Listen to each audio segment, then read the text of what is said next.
With this 2018 Toyota Camry Hybrid, Toyota's taken the Camry Hybrid from boring to kind of bold. This is the SE version, the sportiest looking one in their lineup. To recap what Toyota has done with the Camry line, they have two distinct flavors. They have cars with the letter L in them. They're the more luxurious or traditional looking Camrys. And the ones with S in the nomenclature are the sportier, more aggressive looking ones. So this is the SE.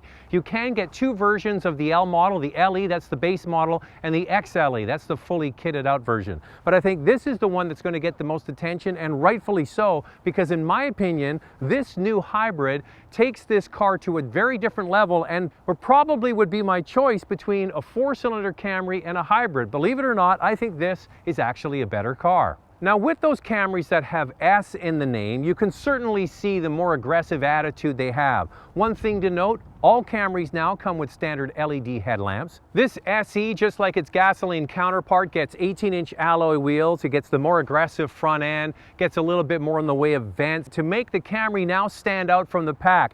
You have to remember that Honda has also just come out with their Accord, so they want to get noticed. So we're going to walk through why I think this might be the Camry to get. If you're considering the four-cylinder or any other CVT-equipped sedan, this might be the car to get. Well, Toyota is doing everything it can to shed the boring, stodgy image of cars of the past, and they've certainly done it on the outside, on the inside. I would call this a fashion-forward, almost avant-garde looking interior. It's got sweeping lines that surround the head unit with a piano black, almost looks like glass finish on it. It comes in either 7 or 8-inch head units. This SE gets the larger 8-inch unit. And in behind the steering wheel, you get a TFT screen. It's about 4 inches or so. If you get the top models, you get the bigger 7-inch TFT screen. So that's something to consider. Now, it's a nice looking car in here. This one has the faux leather and cloth inserts inside the seats. It definitely looks kind of sporty for this SE model. It's going to definitely hold up over the long run. You have to go to the top models in order to get leather seats. Now, one noticeable difference for this vehicle is the back seat. Not so much the seat, it's the fact that the back seat now folds down. The battery is moved from the trunk area to underneath the rear seat, enabling the rear seat to fold down. I went skiing with my son yesterday to one of the local hills. I threw my skis in the back. That makes this car much more practical. So that means you don't have to get a Prius if you want to carry extra long items in a hybrid from Toyota. So overall, nicely finished. The quality of the materials is quite good. It's stylish looking. There's a nice thing here in the center, which is the wireless pad for your phone if it's enabled to do that, which is very handy. But there are some omissions. Most notably, compared to the Accord, no available heated steering wheel, no available heated rear seats. But the bigger issue for many younger buyers, and they're certainly trying to attract younger buyers with this more stylish looking hybrid, is inside the head unit. And I'll show you what I mean. So you see the large 8-inch head unit there. If you want to get onboard navigation, you need to get the top trims in both the L and the S versions of this Camry or Camry Hybrid. Now, what Toyota has forced you to do if you want to get basically navigation onto the screen is to use their Entune app. It's new in Canada, and what they've basically done is forced you to download their app and to download maps into your phone to project onto the head unit. And I'll show you what you do here. So you go to menu, then you go to apps, and then you can see the Entune app suite. So you have different things here. You have sports, traffic, weather, Yelp, Slacker. What else do we have here? I think you have, yes, stocks. But here's the most important one, which is Scout. Now it takes a while. It took me about 10 minutes to pair the phone with the Entune. I had to download the app, download the Scout navigation.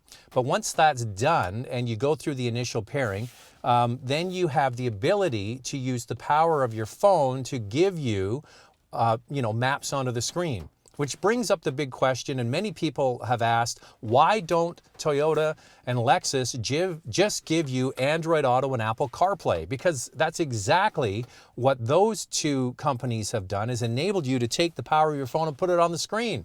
But Toyota forces you to use their Entune system, okay? So you go into apps, and you can see it all there. And the other thing is, that I don't like, is you have to have the cable plugged in to the front of the dash here. Let me see if there's one in the middle. No, you can't have the phone in the center there. You've got to have this cable here hanging in the middle. It would be better if there was a jack in the center console. So it's available to use your phone. It's available to, use the power of your phone onto the screen, but Toyota's forcing you to go Entune. Are they going to add into this suite here of apps, available apps, Android Auto and Apple CarPlay? Well, the hints are that they could do it. Are they going to? Well, we're going to have to wait and see. But that is a frustration for younger people. That's what they're trying to get with this car, younger buyers. Now, I got to tell you, up until the latest batch of hybrids from Toyota, I dreaded driving their hybrid cars. Yes, they got amazing fuel economy, but boy, they were hard work to drive. They were a bit soul-sucking. There was no fun, and you had to really work it in order to get it to do anything. So now they've had a total about face on that. With a new 2.5 liter Atkinson cycle 4-cylinder under the hood, matched with the new Synergy drive from Toyota, this car now utilizes the electric motor more often. And what does electricity give you? Gives you instant torque, gives you great mid-range torque, and this car utilizes the torque of the electric motor more often to make the car more spirited. When I was at the launch of this car in Prince Edward Island, the chief engineer for the Camry worldwide was there, had a chat with him talking about the hybrid, and I said, when you drive the car, you really notice that you've dialed in more performance from the hybrid system, and he said exactly that was the goal. And when you drive the 4-cylinder next to this car is actually more fun. It has more of that bottom end and mid-range torque that people use. Yes, it uses a continuously variable transmission, but most other cars in this category also use a CVT. So if you're gonna drive a 4-cylinder CVT, you might as well get the hybrid, get the fuel efficiency, and a bit more fun.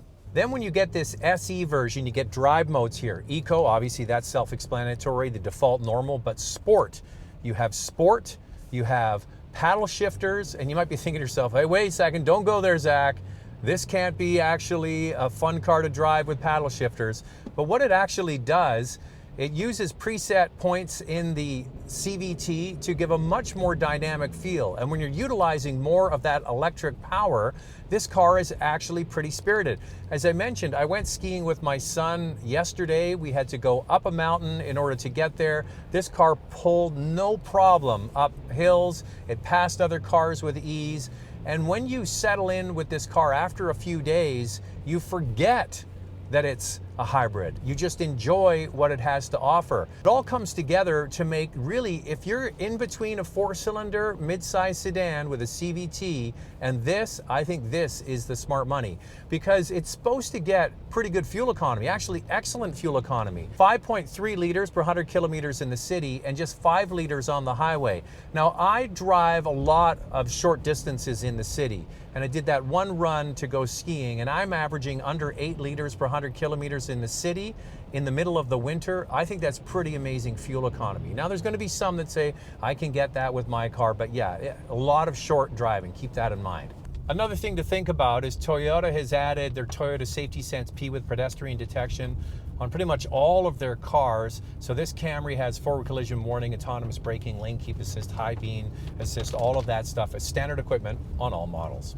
So the base LE Hybrid starts at right around $31,000. This car here is $34,000, and the fully equipped XLE Hybrid is right at 41 grand. So that's the expensive one. This is the sweet spot. This is now a car that has gone from boring to being actually quite a bit of fun to drive. The CVT has been redone and it mimics a regular automatic very well. Living with it for a week, I actually thoroughly enjoy driving it. I think it looks better as well. So if you're looking at a CVT equipped sedan like an Ultima or an Accord, this car definitely should be on your shopping list. They need to update Android Auto, Apple CarPlay, heated steering wheel, heated back seat, and then it would certainly be the winner.